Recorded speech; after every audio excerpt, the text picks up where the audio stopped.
Welcome, and thank you for joining for another whiskey review. Today, we're going to take a look at the Compass Box Tobias and the Angel, 47.3% ABV.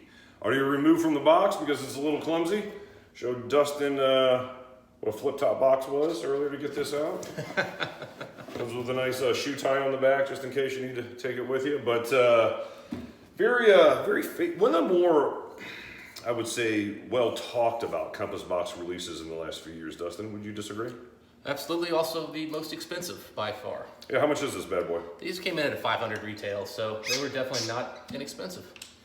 Yeah, and I know our good buddy Keith from the Malted Man Cave gave us a couple of samples of these. Ooh, it's a little heavy. Pouring heavy, man. You can take that one, my friend. He knows what's in this.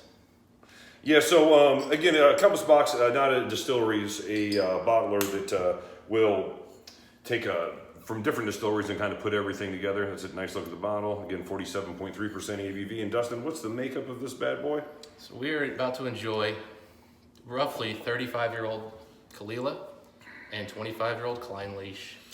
Caol Ila and Clynelish. Roughly 50-50 exactly. So I think it's 49.5, 50.5, and I can't remember which one got the 5. We've had some good Caol Ilas and good Clynelishes. Absolutely. I'm looking forward to this. Two of my favorite, and as we know, John Glazier puts Clynelish in almost everything he bottles. He believes it's just perfect, and he's not wrong. So again, with all Compass Boxes, natural color, unshow filtered, very rich, beautiful gold, champagne-y color here. Maybe champagne plus one. Got a little bit more darkness than champagne does, slightly. Legs are taking at their time, even forming. Wow. 47.3. We're gonna use these. We're gonna drink this one out of the Capitas, since it's a little bit under 50% and it's a dynamite whiskey. Dustin, what are you picking up on the nose? The first note I actually got on here, Mike, are crayons from like when you're a kid. What color? No, it's the whole box. Whole box. It's the whole box. It's a mix. I mean, there's dusty. It's dusty. It's funky. It's earthy. It's umamis. I mean, like there's like mushroom sauce here. There's definitely some peat. There's citrus notes coming in. More in the apple-y range, I think. Orchard fruit, maybe stone fruit. Well, I tell you what, there is a serious citron, lemon, and lime in this thing. Maybe even a smoked. Trying to get the fruit. It's like they put it on the grill. It's Hawaii, but I don't know if it's pineapple. It's There's definitely some lemon in this for sure. Yeah. Papaya maybe as well. Maybe it's smoked papaya. There's definitely a nice smokiness to it, but it's not. It's more like barbecue cooked, like with some good like charcoal versus like. It's almost like kebabs. It's almost like chicken and it's almost like carnitas and pineapple kebabs. Definitely see carnitas on here for sure, and yeah, kebabs, and they've got some kind of glaze on it. Very nice. Oh man, I could just nose this whole day. I mean, this is just, it's taking its time to unravel and unwrap. Very sweet too. Now the sweetness is starting to come up a little bit. That smoke's there. Yeah. It's a nice soft Caol Ila peat smoke, that lemony peat smoke. That's what I think of the lemon and lime is why I initially was getting that. It's that lemon loaf, fresh peat Caol Ila meets the waxiness of Clynelish, which almost with a little bit of peat and that Clynelish waxiness makes it come off on the nose extremely dense for 47%. Yeah, I mean, there's just layer upon layer of sweetness, fruits mixed in with earthiness. There's a refinement on the smoke that you don't get it. I mean, we've had the official bottling of the Caol Ila 35, the one-off special release. This is much. I guarantee you, if we had these casks, this is a lighter Caol Ila 35 that came into this. More like the Caol Ila 30, but again, more refined. Yeah, I mean, I even think it has a good amount of ppm level in it. It's not that, it's just it spent 3 decades in a cask. Yeah. And the same thing with the Clynelish. I like Clynelish and Caol Ilas at younger ages. They're good whiskeys, but they're two distilleries that I feel really hit their best stride when they get older. Like some whiskeys, I always say to you, okay, yeah, that's good, but to buy a 30 or 40-year-old, say Balvenie, you know what I'm saying? It's just like, it kind of hits its, around $1,000. That's kind of where my value point ends with like that distillery. I'm just throwing one out there in general. Same thing with say a Glenfiddich, but with Clynelish and with Caol Ila, I really appreciate a little bit of age, 18 plus years for some of these whiskeys. Yeah. And man, you have the best of both of these right here. Yeah, one thing I've noticed with blends, and this is it's hard for me to kind of put words to this one, but sometimes the blend tastes like I get a little bit of this whiskey, a little bit of that whiskey, and they're distinct. For this, yes, I do get a little bit of both whiskeys, but they seem like they were meant to be together. Well, they're a very similar age. A lot of time with NAS whiskeys, as we've mentioned before, is you get some good old whiskey and you get some really young whiskey. You know, we're talking about the lore. We're talking about 20-plus-year-old sherry cask matured whiskey, and then we're talking about 5 or 6-year-old quarter cask whiskey, and the same thing with the Macallan, say, rare cask. You know, there's some good 20, 25-year-old Macallan in that rare cask, but there's probably some 7, 8-year-old whiskey in that too. There is no young whiskey in this right here. It's all old whiskey and refinement. It almost feels like it weaves it together in a more delicate but harmonious pattern. Yeah, but even some of Compass Box's bottles have had some age. I mean, no, I know. This is not a luxury whiskey. That was like 20-something to 40-something-year-old whiskeys. And you would get distinct notes from different distilleries or different casks. This is just like, these two whiskeys were meant to be together. Yeah, This is just like, and you know what, I'll be honest, Clynelish and Caol Ila kind of are meant to be together. Well, they're very malleable whiskeys in general. Are, I mean, you can use them in a lot of blends, especially Caol Ila. So I think Caol Ila complements a lot of things. It's true. Extremely well. And again, Clynelish is no different. Clynelish is an enhancer. It brings out the best of the other whiskey sometimes. And I think that's happening here because I'm getting just incredible earthy elements from Caol Ila that I don't usually get. And it's at the level of, it's depth versus like darkness or intensity. Yeah, there is a bit of darkness setting in the longer I nose this. You could misconstrue it for earthiness. Yeah. But it's darkness. There's some type of a little bit of sherry cask influence in here. It's been sitting around for a long time. A refill cask. You know, I didn't look up the cask maturation on these, so I don't know if there's any sherry, but I didn't think there was. Yeah, I wouldn't shock me if there was, Dustin. At least one cask. Oh no, it wouldn't shock me, but I'm trying to see if there's, oh, here we go, Clynelish. They're both aged in hogsheads, so they're not really giving us anything. Usually when I hear hogsheads, I think of refill sherry casks. Yeah, it's refill of something. It's because they constructed a hogshead, but they could have used wood from any kind of cask. There could be some sherry. This almost reminds me of that Caol Ila 35 with just that twinge of darkness right there at the end. Some like old honey maybe. Yeah, no, there's like some dark honey for sure. No, there's so much earthiness. God, everything in this whiskey is just layer upon layer upon layer of depth. What do you get, Mike? So, a bit thinner on the palate than I expected for 47.3. But I'm getting citrus fruits along with smoky lemon loaf. I'm getting like apricots, oranges, somewhere around there. Apricots and oranges for sure. You get that Caol Ila smoke, that lemon loaf is kind of an aftertaste. That nice waxiness made the palate stable and viscous, but then on the finish, the Caol Ila smokiness kind of go over to make the palate full and rich. You know, I always kind of talk about the experience, sometimes over the flavors. I think you nailed pretty much everything I got. There may be a few notes I got a little different. Sorry. But the beautiful part here is, I don't know, it's perfect, because this is what I wanted to talk about. Sure. Up front, comes in sweet. There's oak bite. You can tell there's 30-year-old Scotch. And we talked about this just 2 minutes ago. Around 30 years old, Scotch starts getting to this level of certain bitterness and tanniness where the oak can overtake. And the Clynelish kind of comes in there and smooths it out with this waxiness and fruitiness. So you get this very like sweet, sharp, acidic up front. And then it transitions in this big, deep, just smoky, fruity, kind of a hybrid where it's really nice and it's getting intense and it's getting richer and stronger on the mouth. And then it goes into the transition again where you're going back and the smoke kind of takes over. You just got this like ashy smoke just kind of billowing over like the ocean. I don't know or you're cooking on the beach. And then it finishes up and I get a little bit of dark chocolate, or I'm thinking back to what you just said, maybe there is a little bit of sherry influence that's somehow snuck in here, or maybe just really good old European oak. I don't know, but just a twinge of honey too at the end. Yeah. And you're right, it's a fire on the beach. Yeah.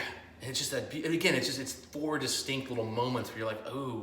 Yeah, it's moving around. Hey now, we're going 4 times. Well, we've always said things that transition is really a sign of a quality whiskey. Extremely, that's well done. And really, I expect that out of a Compass box that's, blending whiskey, something like that. I want transitions. I mean, a sherry punch or a peat bomb, all those things are enjoyable as well. But really, when you're mixing, when you're doing a blend, you can really create some nice transitions in a whiskey, and that's what they've done here. But yeah, I think there's a little more honey in there than maybe you're picking up. Also, I would say the ashy note that you had mentioned, as far as ash over the sea, I really didn't think that at first. I thought it was kind of a clean Caol Ila smoke in general, but you're right. There is sort of a sootiness to that peat smoke that I really don't get on other Caol Ilas. Yeah, well, and there's just a sea coastal thing that's sort of coming in there at one point where I wasn't expecting it. It came out of nowhere, and I was like, ooh, it's a little bit of sea breeze or something that's cleaning. It's almost like sea breeze coming in with the smoke. It's really unique. Now, with a few drops of water, especially this capita, it comes off a little bit more citrus forward to me. Very biting, acidic citrus almost. Yeah, definitely. I'm not getting the smoke as much anymore. Even the earthiness in general has kind of come down, and it's just kind of giving us a sweet, fruity masterpiece. It's really nice. It's really deep, complex. Maybe a little apricot. I don't remember. I remember I mentioned that earlier. I said like orange, apricot, something along those lines. I'm getting like a distinct, like apricots come out more. Now that you said, I'm starting to get citrus, maybe almost like a cleaner that has an orange citrus thing because it's sharper. And finally I'm getting your crayon note. Nice. That's the Clynelish in it for sure. Yeah, the crayon is actually it's changing as we go here. Like it's gonna need a little bit of time with the water because there's just so much for it to unwind and there's so many ancient oils to move around. And this is probably Halloween orange crayon. I can see that now. With the 3rd series wax paper. I can't comment on that one. You just did not like crayons as much as I did. Clearly not. I'll tell you what, the smoke's starting to come back. The waxiness is coming back. But even the smoke, when it does come back, it's not the same ashy smoke. It cleaned up its act. It's very clean. Like the water gave it a shave and put on a nice suit. Yeah. I mean, this is your kitchen. You just freshly cleaned it.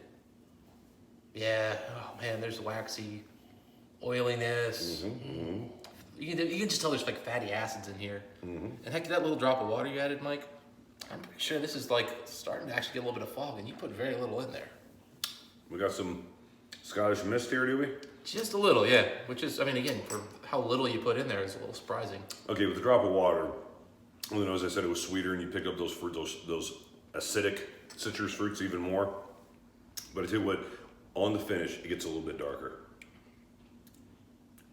What I would assume is sherry cask influence comes in, or just incredibly old whiskey. Nice little honey again. And I would say it kind of rounds off that honey with a good soft apricot, at least the apricot peel or the apricot oil with water, which I actually prefer. Yeah. You? The arrival is Clynelish. It's a good Clynelish. It's waxy, a little bit of spice, a lot of fruit, stone fruit, orchard fruits, kind of a combination. And then you're right, Mike. It gets Caol Ila 35, dark. It's got the peat.